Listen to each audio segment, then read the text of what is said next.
Okay, good evening, everyone, to the Cosmic Ascension, Waves of Light, or the Call, with Brian Tseng this evening and myself, Soma ARah. And today's date is the 25th of October, 2024. And it is almost 7:30 here in Ireland. So welcome, everyone. Welcome, welcome, welcome. Um, so, Brian, I have so many questions for you. I love questions. Questions are my favorite. But please, will you start by introducing yourself, who you are and what you do? Yeah, I'd love to. Thank you. I consider myself to be a full disclosure movement volunteer and organizer. I'm the executive producer of the 2024 and now upcoming 2025 Full Disclosure Now conferences held in St. Pete Beach, Florida at the Serrata Beach Resort. That whole area got walloped by the weather warfare that is Hurricane Helene and Milton. But the resort survived, and I believe that they were and have been helping provide support to people in the area who got flooded out of their homes. So we were already planning to return there next year, but we're making it an extra strong point to do that because of all the tragedy. Um, and before that, I did 8 years of medical advocacy and organizing, 5 years full time, 3 years part time, and again, that was all volunteer. And I'm taking a lot of those skills and what resources I have to the Full Disclosure Now movement or Full Disclosure movement, total exposure, whatever you want to call it. The concept being that the huge stumbling block obstacle to all of us achieving our Star Trek future is that we're all being so massively lied to about everything. And so we need to reveal the truth of hidden technologies, secret space programs, um, the ritual abuse by the so-called elites, trying to put us onto a transhumanist timeline as opposed to the Christed higher optimal timeline. And that's a vision that I know so many of us starseeds and light workers, the volunteers have. Yeah, it's funny because um, so many starseeds have such a strong direct connection with Jesus or Yeshua as well, and I feel that that's very much to do with the return of the Christ consciousness. And one of the messages I had recently that I haven't put out there yet publicly is, and I just had it in the last week actually, is that Jesus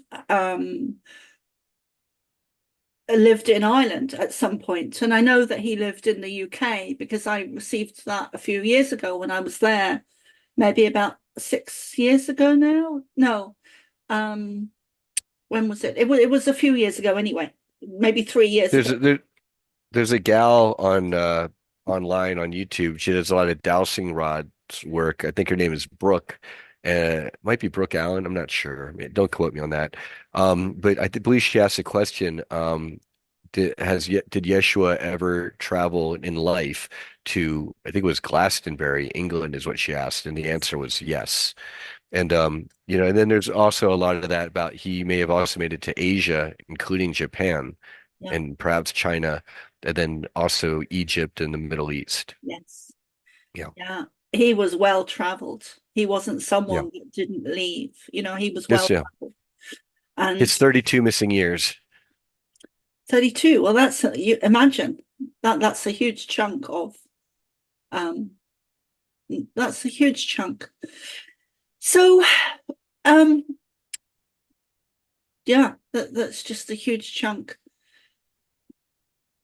So as we do these interviews, it's also a chance for us to get to know each other a bit more. And because right from the get-go, I did feel quite a good resonance with you, but I really want to get to know you more. And I know that we're both very busy, and sometimes the interviews are actually a way for me to get to know people. I do use them kind of in that way to to build relationships, I guess. So I have some questions for you. Mhm.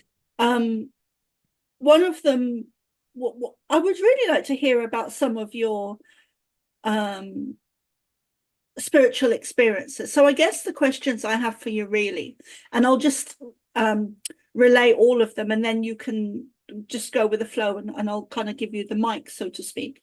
So some of the questions I have for you, Brian, are I think the energy I get from you is that you are very experienced, very with the spiritual, and very well researched.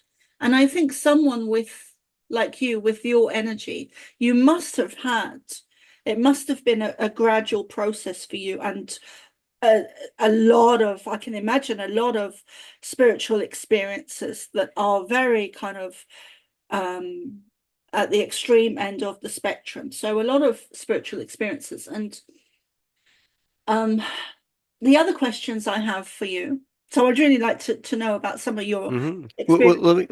let me start there because that's a Okay. lot right there. Yeah. There's a lot of ground to cover, and I'd say up until most recently, and I've had a few what I would say more paranormal experiences, but the vast majority of all my mostly up until now spiritual experiences has been a combination of having dreams and then some of those becoming fulfilled. Like, I'll dream about something and put it aside, and it's like a very vivid dream. And then years later, it'll kind of that the theme of that dream or somehow will manifest. So there's that. But other than that, most of the spiritual experiences has been really living here, just incarnated as a human, trying to American, or Chinese American, first born or first generation, um, East Coaster from Pennsylvania, New Jersey, trying to figure out mainstream white American culture and being pretty clueless while my father was very hard at work building his company starting out of our basement and turning it into a very well-known phenomenon.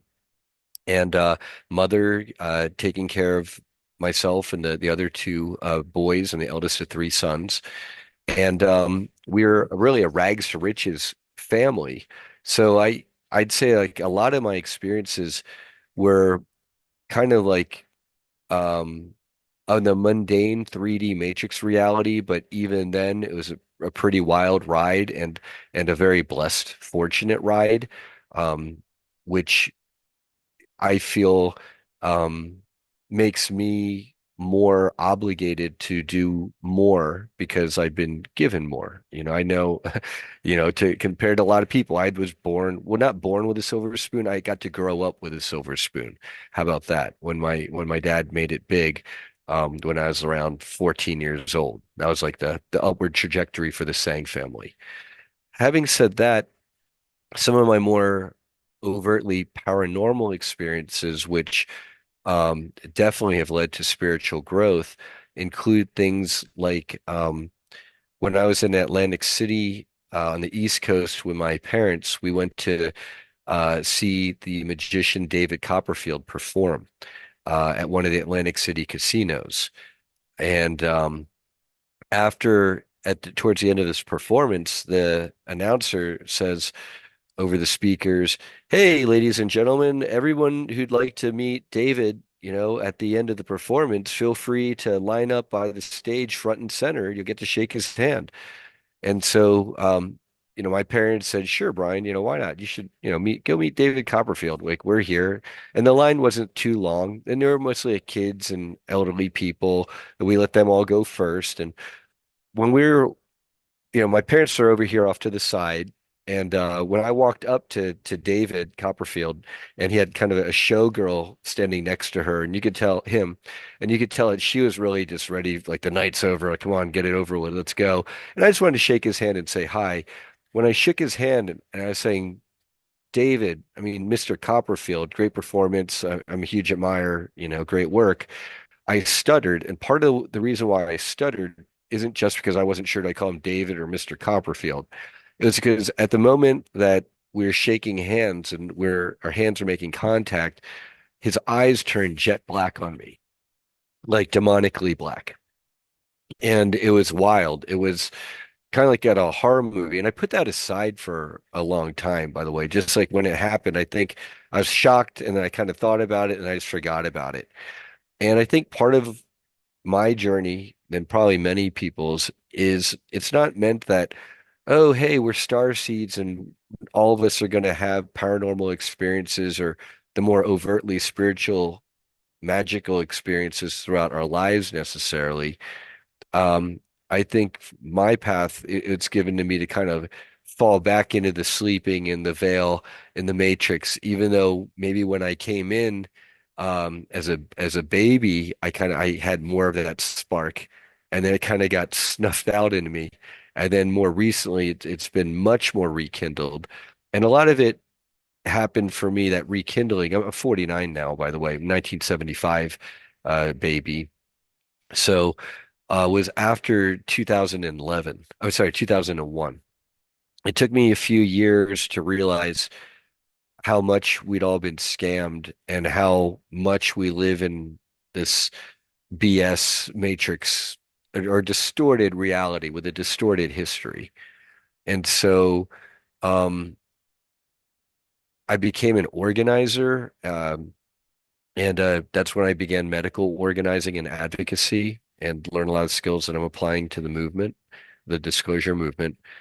And I got to experience just your more everyday, mundane life and death medical advocacy. Like, what if this person keeps having their insurance company deny cancer treatment or a heart surgery? Not that since I found out since then, not that the cancer treatments of today's medicine are that good, right? Or productive, or even counterproductive. So, but um, since then, living here in Northern Nevada after having fled San Francisco Bay Area it was a scamdemic was kicking in. Yeah. I I've really gone out of my way to surround myself in person and online with fellow starseeds who are having those paranormal, mystical, spiritual experiences, who are in contact with hopefully, higher frequency vibration beings, people who can see auras and can do Reiki healing, either by touching people in person or even at a distance. Um, People who are contactees of Sasquatch and positive ETs. People who have been part of the secret space programs and have literally time traveled and opened up portals by sitting in the Montauk trip chair, or they were at such a level of empowerment that they were able to open portals and do other what we would consider CDs or magical feats or superpowers, um, without needing the Montauk trip chair. And that's, and in the meantime, I always was a very avid reader growing up, mostly science fiction and fantasy. And I want to give a shout out to the Dragonlance Chronicles series, because in the back of the series, talking about like elves and orcs and, almost like Tolkien-like, but um, more fantasy even. At the back of those books, there's a set of appendices, and one of it talks about magical theory. It's like that was a heck of a thing, because it's fantasy novels series, so they're talking about magic. Well, why not? And in it, it's talking about intention and vibration and speaking forth reality and altering reality. And I thought it was kind of like hokey or a little bit out there. I just wanted the fantasy and dragons part of it back then as a teenager. But um, ever since then, after reading the Dragonlance series, I probably got into like mythology, Greek, Roman, Norwegian, or Viking, Egyptian. That's kind of where I petered out. Some Indian, some Chinese. Um, I have seen or gotten to read about these theories and see how they apply in the real world. Yeah. You know, intention, manifestation, right aligned action, karma, dharma, being in alignment with source, hopefully, or not, and getting, smacked upside the head for it. And and learning those lessons have, I feel, brought myself and all of us here because I think my path would have been very different if I had had the third eye open or that veil dropped or pushed aside for me at an earlier age. I mean, looking back at it now and kind of in consultation with some of these benevolent beings, like including Sasquatch, for example, via fellow friends and telepaths like Christopher Jacobs of the veiling, or sorry, the lifting.net. Um, I would have probably been hoaxed or taken in by negative entities or ETs and led down a very dark and negative path by now because I would have had so little discernment in that realm. I mean, heck, I needed to go through everything I went through to have discernment in the here and now, much less the spirit realm. So, so one of my questions is, what experiences have given you the ability to have the most discernment? The mistakes, Okay. the missed opportunities, Yeah. the things where it was a train wreck because I made the right move or I neglected to make the right move or I hurt someone's feelings and and it's like, okay, I can account for all these things, but how do I can make someone else feel? Um, so those lessons are really important to aspire to be leadership in a movement. So I'm glad that I made a lot of those mistakes then, so that hopefully I make fewer mistakes now and going forward. But those were hard fought and won mistakes, or things like being an organizer and just outlefting or haranguing someone I was trying to organize. And okay, well, and having a beautiful organizer, Jennifer, who was younger than me in age, but older than me and wiser in terms of she'd been organizing full time for 4 years, and I was just like a newbie. And me learning how to defer to a younger woman who was teaching me the ways of you know, what does she know? Well, okay, well, quite a lot actually. Shut up and learn. So, um, those types of things, or um romantic uh personal issues and family in relationships and how to navigate those or learn how to um not say cut ties, but kind of put the relationships, whatever they may have been, on hold if we weren't seeing eye to eye and weren't going to, at least for the time being. Hmm. Well, um, there's a humbleness that's coming across there with you, from you, because of some of your experiences. So going back to one of my questions is from what you were saying earlier about your dad and the rags to riches story, which always fascinates, I think, a lot of people. Um, so one of the questions I have for you is, what does your dad do? Like, how did he go from rags to riches? What did he do? Does he Well, make a product or? yeah, yes. It's a really great uh testimony and he passed away last November because of the I'm sorry. jabbies. Yeah, and that I'm was so part of the one sorry. of the things where we didn't see eye to eye is I was telling the family, hey everybody, don't do the and they made their choice and it's okay. He's on the other side. I've gotten to speak to him actually through Kira I think Kira Ingalls at the Journey to Truth conference. She's also a very skilled and experienced medium channeler and was able to he was speaking, giving her messages to me, and it was really interesting because she was very much able to pick up and detect the nuances of his personality even though she never heard of him before then. Let me see if I might have a piece of memorabilia here on my wall. Okay. I'll take a look for it while I explain. Basically, he came over around 17 from Taiwan, post World War II, China to Taiwan, to work as a delivery driver for my grandfather and in a Chinese restaurant that my grandfather owned.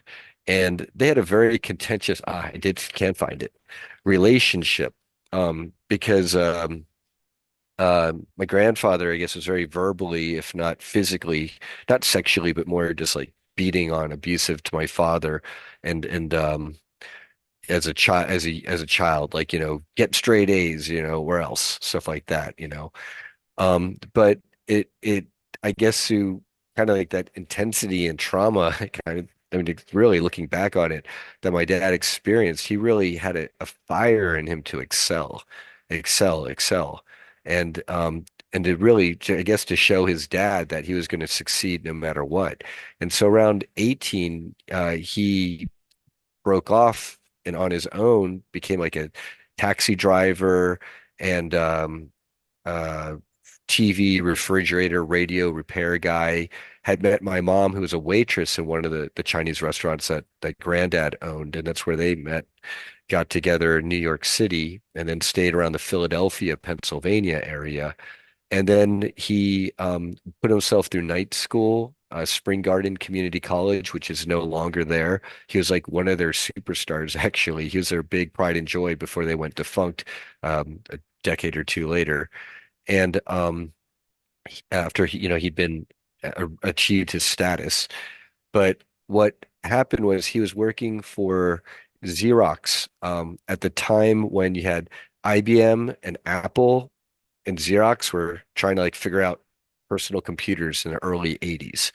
And IBM and Apple were really way taking off, and Xerox fell so far behind. They fired my father, one of the first in his that department, and even though he was one of their best, most skilled people. And I just remember him coming home when I was like 8 years old or whatever at the time, and he told my mom that he had been fired. And I had no what idea. No, I'd never heard the word before. What does fired mean? I just knew it was bad. And from the looks on my mom and dad's faces, and my mom asking like, "What are we going to do now?" And he started a company out of her basement called Zoom Computing. And then he turned it into Tseng Labs Inc.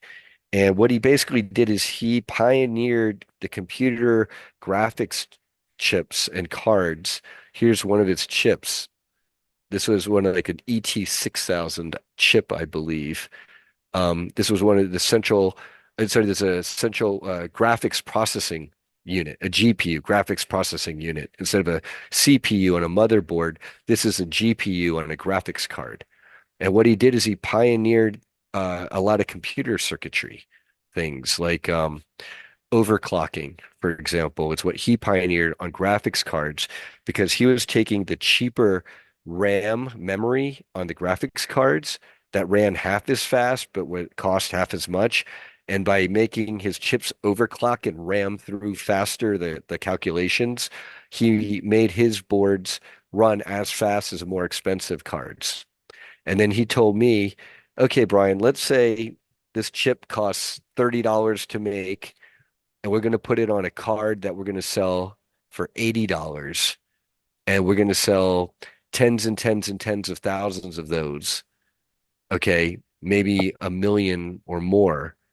And we keep $10 out of each unit we sell, out of each $80 unit, you keep 10 bucks times, let's say, a million units, that's 10 million bucks, right? That's how you do it. He taught me to provide value to the world by innovating it and making it a better place. And he was very proud of how well he paid his employees. His secretary, Barbara, was a single black mom who in the East Coast back in the 80s, people didn't necessarily give her the chances. He made her his head secretary, that he stuck with him the whole time. And she like, bought her own house and put her kids through college and all that as a single black mom, like back then when, like that was, and that was part of the downfall of the company was in the mid 90s when it was like the next generation of computer cards and graphics, when NVIDIA and AMD were coming in, they're now the people using a lot of this technology to pioneer AI and all of that. They could afford to hire plenty of PhDs and engineers, whereas, he could only afford himself and a small team. So we kind of got out innovated generationally from the electronic standpoint. And it was fine because he got to retire at around in his 40s and then just travel around the world with my mom and, enjoy life with us. So, oh no. And What a that afforded beautiful me, soul.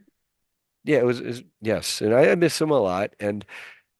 But the other thing is it's okay. He's on the other side and he sees things much clearer now. Like the things that I was trying to tell him, because I learned all the 3D, how to excel from him or try to excel. I don't can't say I've done all the excel the way he did, but I got to learn a lot from him. But there the spiritual stuff I felt. I mean, he taught me the spiritual stuff about honor and having class and being good and being loving. But the more the um knowing about the darker elements and the spiritual warfare and the depths and amount of spiritual warfare that we're all engaged in. That was, I felt like I was always trying to teach him, but I was falling on deaf ears. And would you say he was a spiritual man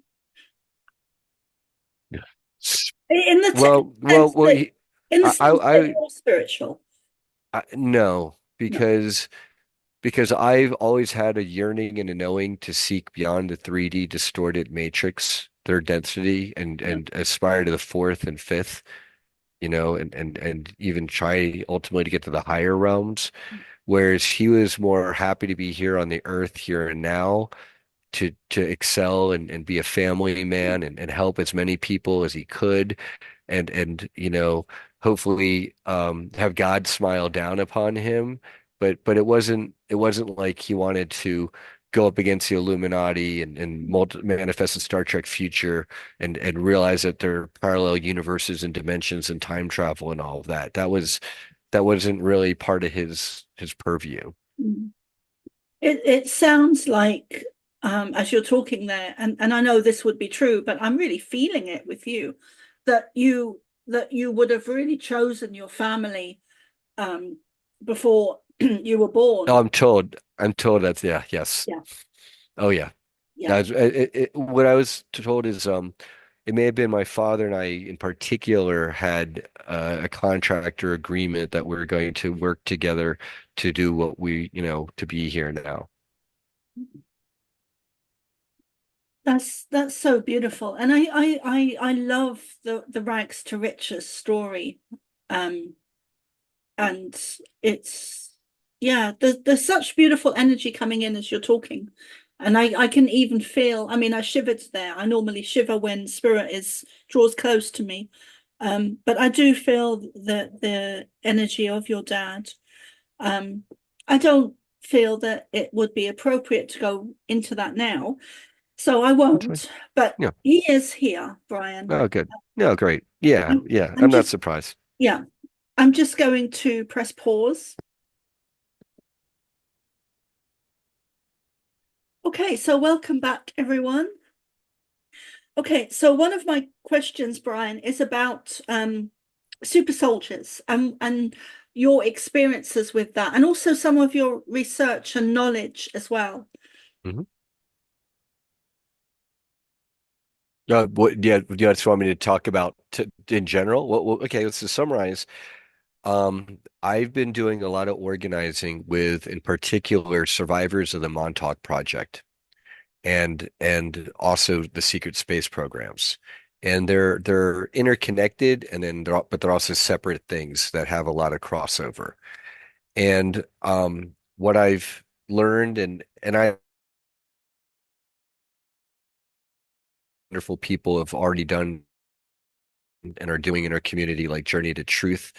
Um, you know, some of this stuff on supersoldiertalk.com, I'll give a shout out to, but there's others. some stuff I don't necessarily, I'm not 100% in alignment, but I know James has been doing a lot of great work on there.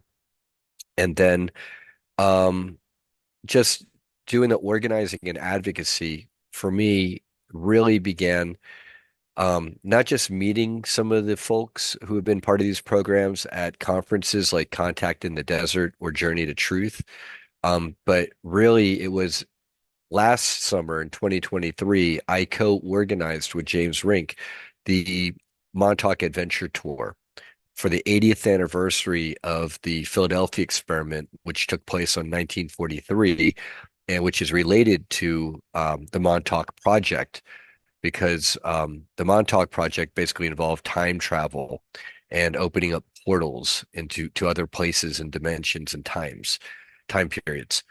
And I got to be for about a week in Long Island, the East End, Montauk area, with many survivors of the Montauk Project. There's like 20 people, 24 people on the trip altogether, I think. And a good number of them, like 12 probably, were 10 or 12 were survivor experiencers. And that was very powerful. And as an organizer advocate, I've come to recognize there's a lot of similarities. I don't want to paint everyone in the community in that with a broad brush, but in general, a lot of the people who've been through super soldier programs were brought in as children. They were severely MK Ultra abused and tortured and mind controlled to be given alters, which these alters uh, basically make them useful assets to the controller handlers, who are rogue elements in our governments and militaries especially, and the so-called elitists who are running these, private contractor armies, intertwined with the mafia and the militaries. Okay. And the religious orders, especially the Italian ones. Um, but also some out of Utah and other places like that, and the Scientologists, I'll name names, because of their a lot of their common heritages and people, like L. Ron Hubbard, for example. But that's a whole another ball of wax. But the people in these programs, um, not only were they taken in as children, it seems that they were targeted as children because a lot of them, the I don't want to say the majority have very strong psychic abilities.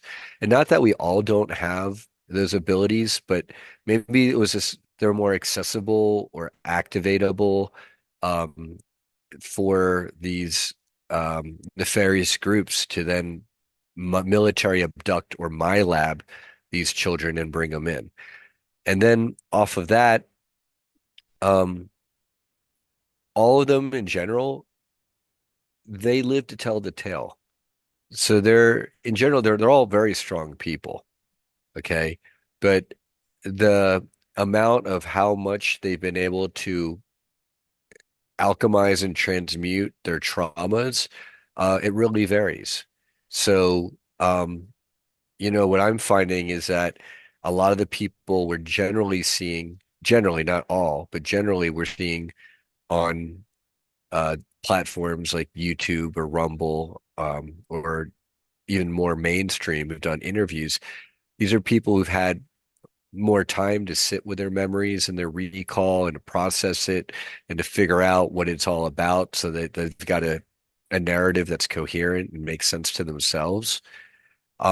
Whereas there's a lot of people now emerging in the community who are just trying to make heads and tails or sense of trauma and abuse and strange recalls that are totally non sequiturs to them, don't make sense. Like why, this is a common complaint. Why are these people having dreams about killing winged reptilians, in space?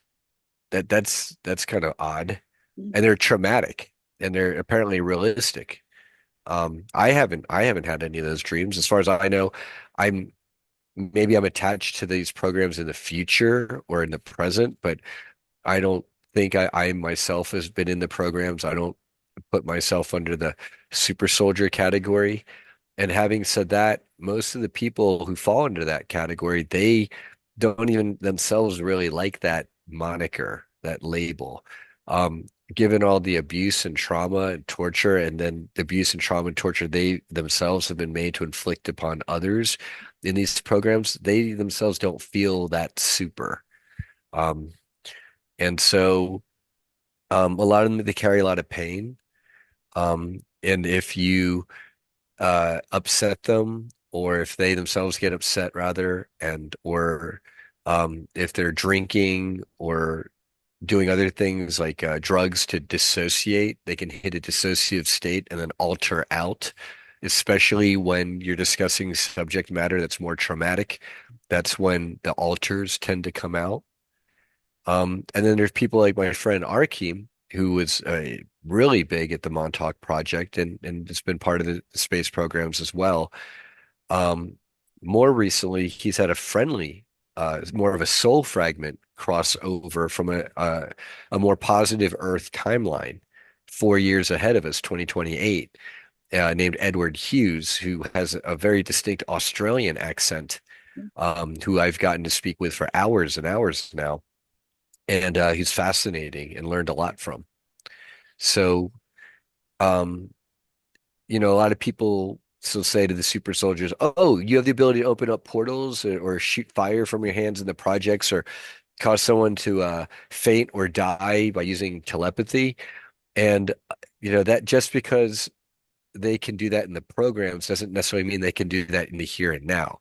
In fact, many of them from their testimonies, and I've heard it from many of them, it seems that once they're put in the here and now after they've been used and abused in the 20 and back programs, or even they're still being taken to this day, their current, just everyday, regular default personality gets nerfed by the other side, maybe by implants or by just code words where they're only able to activate their abilities when they're put into that alter state, which is really messed up.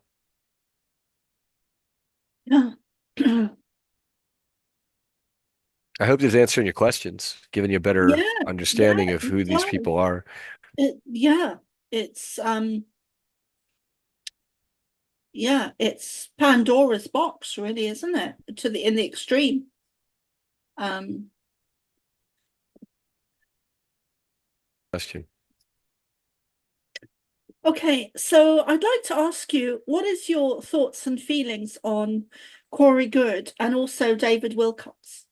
Okay. Because I'm So I'm very gonna, much on the fence, I think. yes. Well, I think this is going to help a lot because this is going to be a nuanced answer, and I'm going to take them both one at a time. We'll start with Corey Good.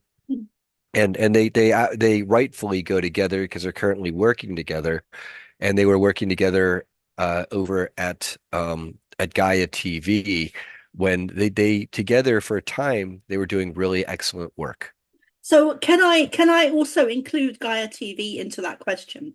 Like Yeah. thoughts and Oh, feelings. and I'm happy to say this for the record. This is all open and public for the record. That's how I work. When I'm part of the full disclosure movement, I mean it as best I can. And then that's part of what makes us different is we're not afraid to name names. There are other groups or conferences, they want to know politics, don't be too controversial, keep it on the love and light side, but don't delve too dark and much into the darkness. Don't give dark power or attention or focus to darkness. I say, no, let's transmute it and heal from it because we're clearly living from In it. reliving these traumas and in it. Exactly. We have not healed. So my opinion of Corey Good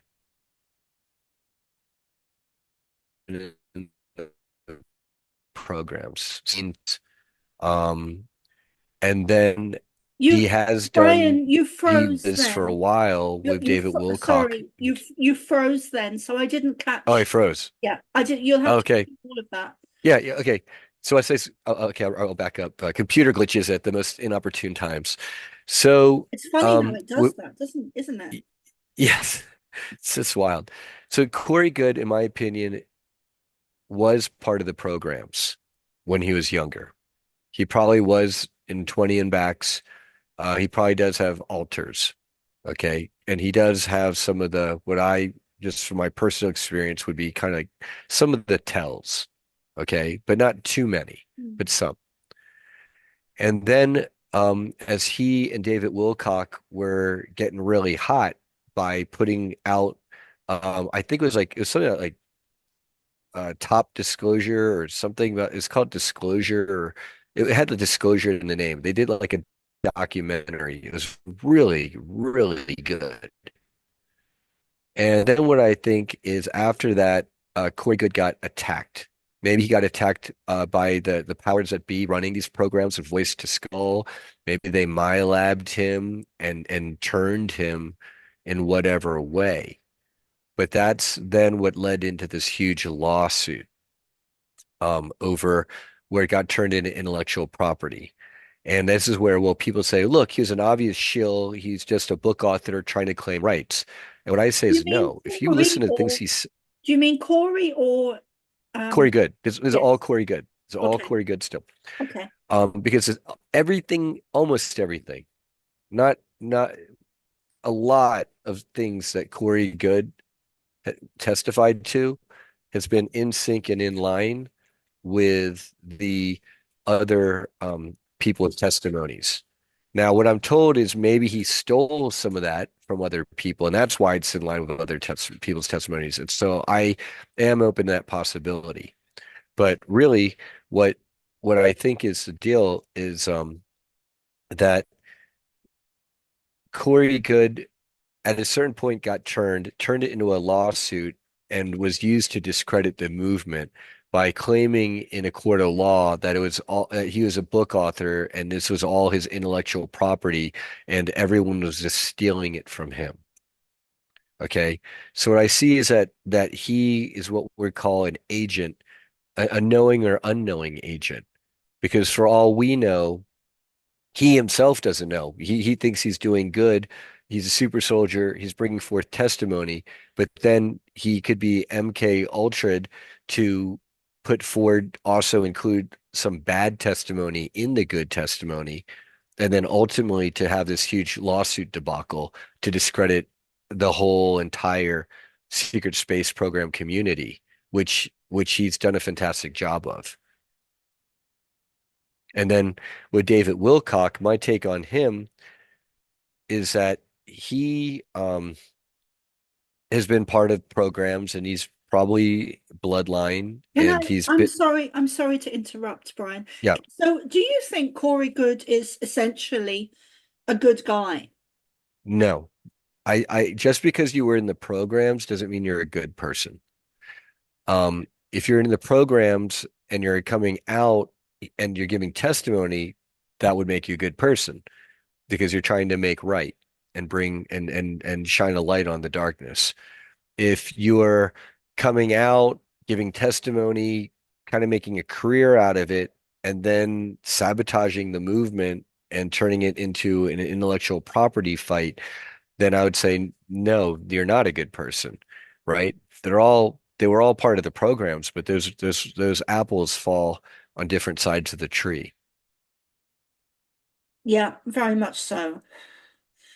Um, okay, thanks, Brian. And so sorry to interrupt you there. I just wanted to kind of Hmm. clarify. Yeah, Um, and so David Wilcock, yeah. Cox.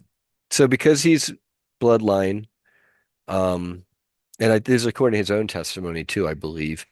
Yeah, he's been messed with, and I think he's done a lot of great work for the Ascension movement. And I thought for a time he was doing great work with Corey Good until they were cracking jokes about blue chicken people, which unfortunately, apparently there really are avian ETs, and some of them are colored blue.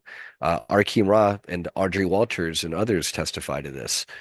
Um, but they did it in such a manner to discredit everyone.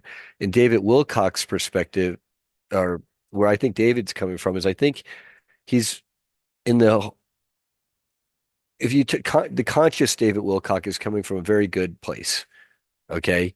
But he's dealing with a lot of serious traumas that are still unhealed. And so that may be manifesting a little bit, perhaps as narcissism. That's going to be my strongest criticism of David. Okay, because I like the guy and I want to assist him especially.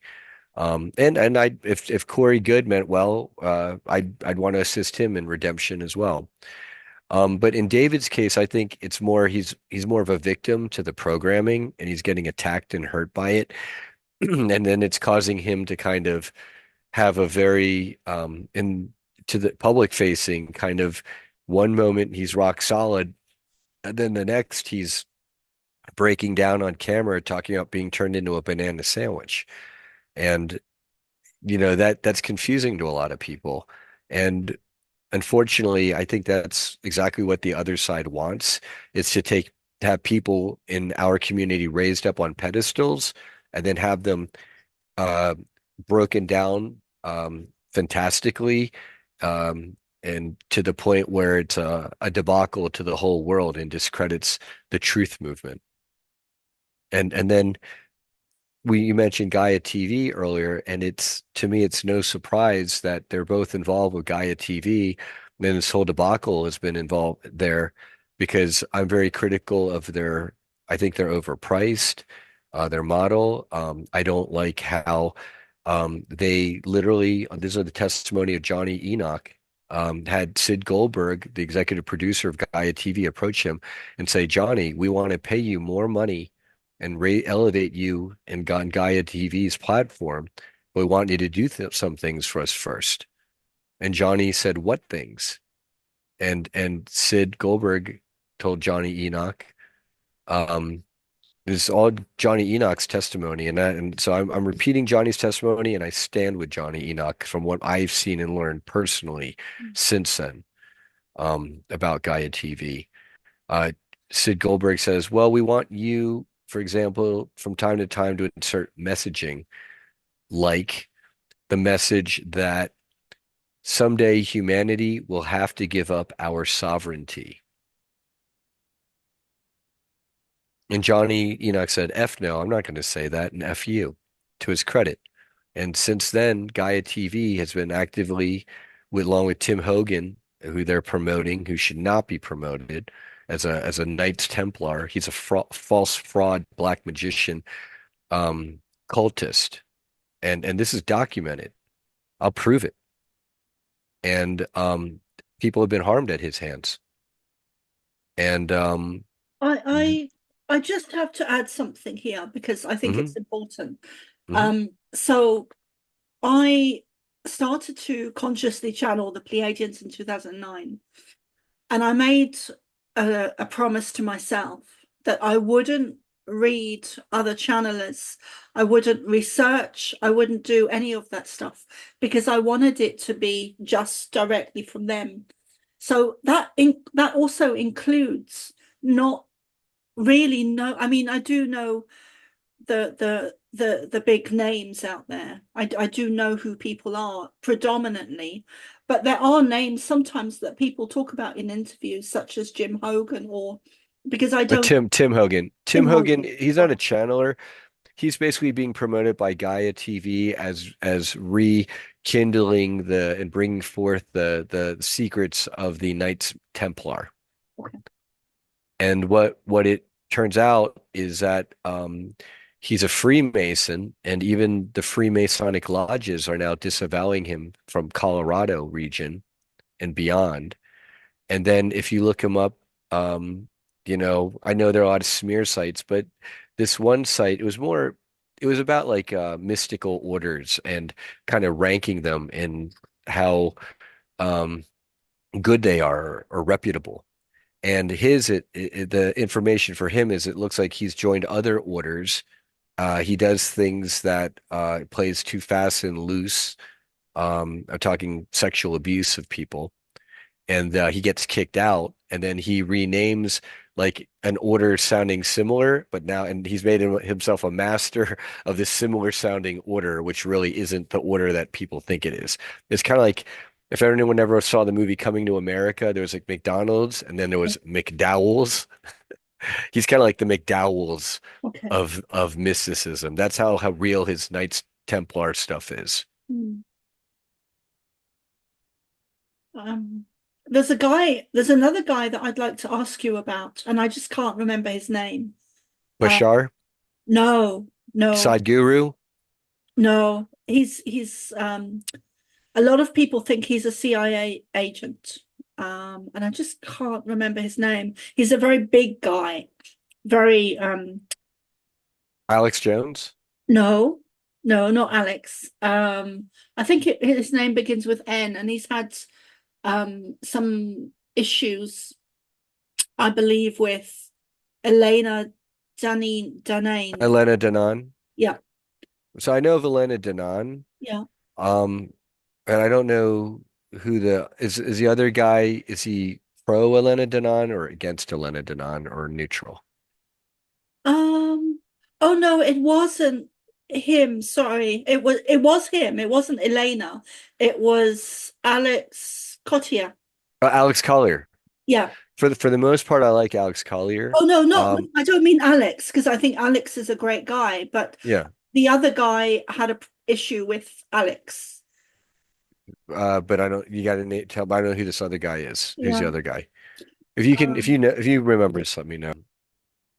so, okay, so we Yeah. figured out that it's Ishmael Perez. Yeah.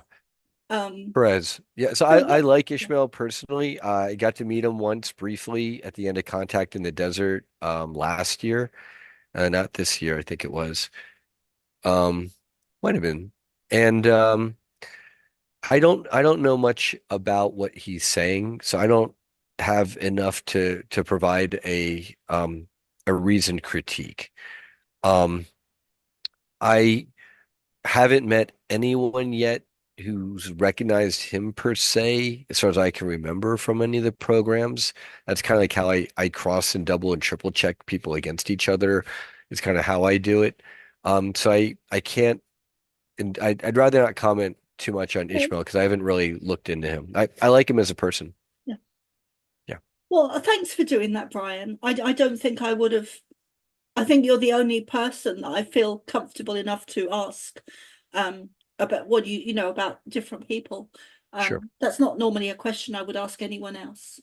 Whenever I answer a question like that, if I'm going to be critical, I'll do my best to base it on their history, their track record, what are their fruits or lack thereof. And Yeah. then it's kind of like, okay, I'm going to lay out their, you know, my analysis of their track record and then, my take on it. Mm. But yeah, but because I don't want to, because I myself have been smeared quite a lot in the community, like we all get smeared. Oh, Brian, he's in it for the money, which to me is a laugh because I'm so far earned so much money at this. It's, people would definitely, part of like why I'm kind of glad my dad's on the other side is I would never have had the freedom to spend the wealth that he bestowed upon me the way I have on behalf of the movement if he if he'd been around to stop me. Um, uh, I've been called a CIA Illuminati agent. I'm demonic possession, blah blah blah. I mean, the only thing that's true is I can be a bully. Fine. I mean, I can be a bully. I'll take that. I'll wear that. But other than that, CIA Illuminati agent, no. Yeah, Yeah. I mean, I've also been accused of being in it for the money, which is kind of funny. I've never had any. Well, I can tell you're living in a mansion. Yeah, Yeah, I mean, so look. I got my Bugatti in the garage. Yeah, yeah, yeah. So it is funny. So bad. Yeah. Um, especially seeing as I was, and I don't mind admitting this because most people do know, but I was homeless, was it last year? Yeah, last year for a good while. When I moved over to Ireland, I got into difficulty. So it's interesting. Yeah. Right. So, yeah, it's like exactly. It's the exact opposite of what people accuse. It turns out to be reality a lot of the time. Yeah, yeah, I know. And I was still channeling and I was, even though I was homeless and sleeping on the beach in Galway and Dublin, in Malahide in Dublin. Um, but yeah, thankfully I'm much more stable now. And I have my lovely mansion here, as you can see. Yes. Yes. Wonderful abode. Yeah, and the pool is Pool is lovely and warm. Nice and warm. That's how Yeah, I keep it too. That's how I keep my pool now. yeah. But I tell you that the pool cleaner costs a fortune. Right. Yeah. No, I hope he's cute. So thank you for this evening. I think maybe we should wrap it up there. And but do tell us what you've got coming up. And I do, if it's okay with you, I'd like to do many more of these with you. Yeah. Yeah, absolutely. I look forward to our roundtable discussion on Sunday. Yes, on Sunday. Yeah. So please do. So I for the audience listening, we are doing a roundtable on Sunday with lots of beautiful souls.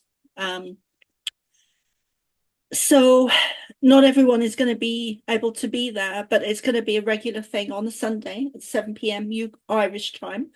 So come and join, come and subscribe on YouTube and Rumble, and also come and subscribe to my Substack, where I have a very special discount between now and the 14th or the 15th of December 2024.